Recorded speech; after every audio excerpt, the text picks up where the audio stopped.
বাংলাদেশে চলমান পরিস্থিতি নিয়ে ভারতের সঙ্গে নিয়মিত যোগাযোগ রাখছে যুক্তরাষ্ট্র, এমনটি জানিয়েছেন মার্কিন পররাষ্ট্র মন্ত্রণালয়ের উপমুখপাত্র বেদান্ত প্যাটেল।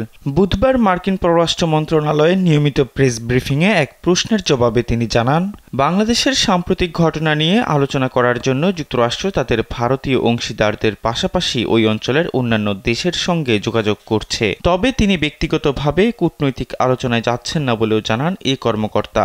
বেদান্ত প্যাটেল জানান, যুক্তরাষ্ট্র বাংলাদেশের সহিংসতার অবসানের পাশাপাশি জবাবদিহি ও আইনের শাসনের প্রতি শ্রদ্ধার জন্য চাপ অব্যাহত রেখেছে।